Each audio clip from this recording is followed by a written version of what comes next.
건강하고 행복한 삶을 사는 데 도움이 되는 책들을 소소하게 읽어드리는 해피보이스입니다. 오늘은 당신도 초자연적이 될 수 있다. 조 디스펜자가 지은 책을 읽어보겠습니다.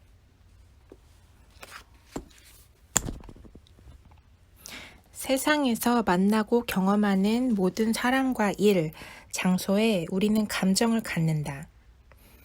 감정이 경험의 화학적 잔여물이기 때문이다. 그리고 대부분의 시간을 스트레스 호르몬 중독 속에 살아간다면 우리는 어쩌면 우리가 비난에 중독되어 있음을 재확인하기 위해 상사를 이용하고 있을지도 모른다. 경쟁에 중독되었음을 재확인하기 위해 동료를 이용하고 있을 수도 있다. 괴로움에 중독되었음을 재확인하기 위해 친구들을 이용하고 미움 중독을 재확인하기 위해 경쟁자를 이용하고 죄책감 중독을 재확인하기 위해 부모를 이용하기도 한다. 페이스북은 불안감 중독을 재확인시켜주고 뉴스는 분노 중독을, 전남편 혹은 전처는 원한 중독을, 돈 문제는 결핍 중독을 재확인시켜준다. 이렇게 우리의 감정은 우리가 이미 알고 있는 익숙한 세계에서 우리가 경험하는 사람, 장소, 일들과 뒤섞여 있고 심지어 한데 묶여 있기까지 하다.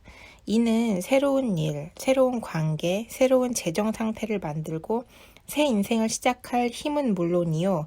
아픈 몸을 낫게 할 에너지조차 남아있지 않다는 뜻이다. 조금 다르게 말해보자.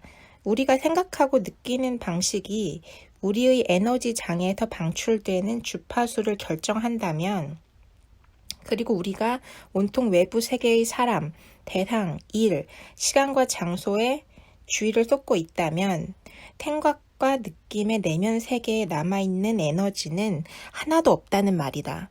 그러므로 감정적 중독이 강할수록 외부 세계의 그 사람이나 대상, 장소, 상황에 더 주의를 쏟을 것이고 우리의 창조적 에너지 대부분을 그것들에 줘버릴 것이며 매사를 늘 똑같이 생각하고 느끼게 될 것이다. 외부 세계에 중독되어 있을 때 새로운 방식으로 생각하거나 느끼기는 매우 어렵다. 애초에 문제를 야기했던 사람이나 일에 중독되어 있을 가능성이 크기 때문이다. 그렇게 우리는 우리가 가진 힘을 포기하고 우리의 에너지를 그릇 사용한다.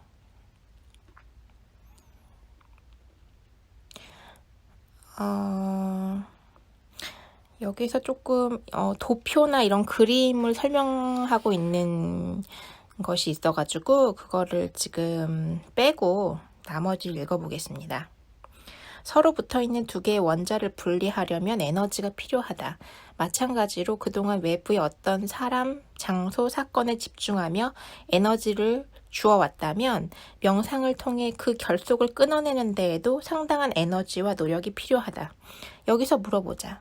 당신의 창조적 에너지는 죄책감, 미움, 원망, 결핍, 두려움 같은 감정들로 인해 얼마나 많이 소모되고 있는가? 그렇게 소모되지 않았다면 당신은 그 에너지를 새로운 운명을 만드는 데 사용했을 수도 있다. 새로운 운명을 창조하고 싶다면 외부 세계에 있는 온갖 것들에 주의와 에너지를 쏟던 데서 벗어나야 한다. 이것이 우리가 내면 상태를 변화시키는 모델로서 명상을 사용하는 이유이다. 명상은 우리가 외부 세계의 모든 몸, 모든 사람, 모든 사물, 모든 장소, 모든 시간과의 연결을 끊고 충분한 시간 동안 내면으로 들어갈 수 있게 해준다. 감정의 몸을 벗어나고 우리가 이미 알고 있는 외부 세계의 모든 것에서 주의를 거둬들일 때 우리의 에너지는 과거, 현재 현실과의 결속을 깨고 다시 우리에게로 돌아온다. 그때 우리는 어떤 몸이던 것에서 아무 몸도 아닌 것으로 존재의 전환을 이루어야 한다. 우리의 몸, 고통, 갈망 등으로부터 주의를 거둬들여야 한다는 뜻이다. 우리는 어떤 사람에서 아무도 아닌 사람으로 나아가야 한다. 우리는 어떤 사물에 주의를 기울이던 데서 아무 사물도 아닌 것에 주의를 두는 상태로 나아가야 한다. 그리고 어떤 곳에서 아무 곳도 아닌 곳으로 나아가야 하고 직선적 시간에서 아무 시간도 아닌 것으로 나아가야 한다. 나는 당신의 휴대폰, 노트북, 자동차, 은행 계좌 등이 나쁘다고 말하는 것이 아니다. 다만 그런 것들에 온통 사로잡혀 다른 것을 생각할 여지가 하나도 없다면 그 소유물들이 당신을 소유하는 사태가 발생한다. 그리고 그때 당신은 새로운 것을 창조할 수 없게 된다.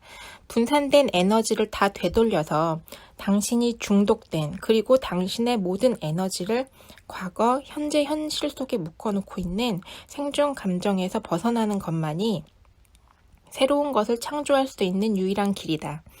온갖 외부적 요소들로 향한 주의를 거둬들일 때 당신은 그것들과의 에너지적, 감정적 결속을 부수고 새로운 미래를 창조하기에 충분한 에너지를 확보하기 시작할 것이다.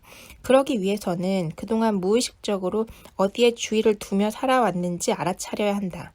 그리고 두 원자를 분리할 때 그런 것처럼 그 결속을 의식적으로 깨는 일에도 상당한 에너지가 필요하다.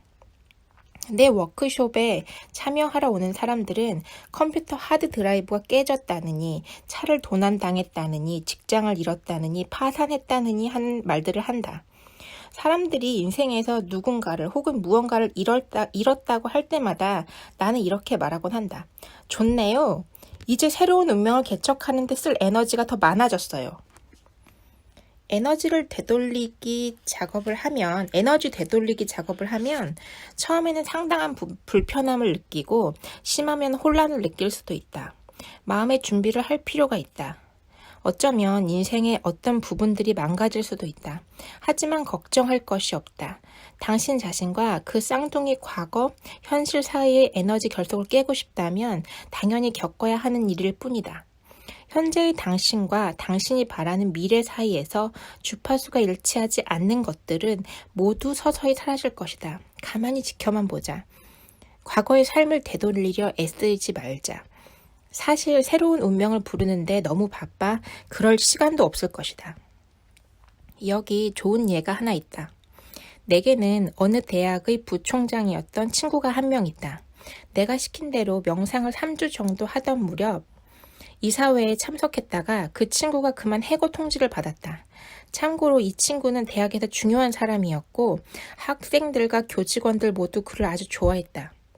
그 직후 친구가 내게 전화를 걸어 이렇게 말했다. 이봐, 이 명상에 효과가 있는지 의심이 드는걸? 나 방금 해고당했거든? 이 명상을 하면 좋은 일이 생긴다고 하지 않았어? 잘 들어. 내가 말했다. 생존 감정에 사로잡혀선 안 돼. 그럼 다시 과거로 돌아가잖아. 그러지 말고 계속 현재의 순간에 머물고 그곳에서 새로운 것을 창조해야 돼. 그리고 2주가 지나지 않아서 그 친구는 한 여성과 사랑에 빠졌고 나중에 결혼까지 했다.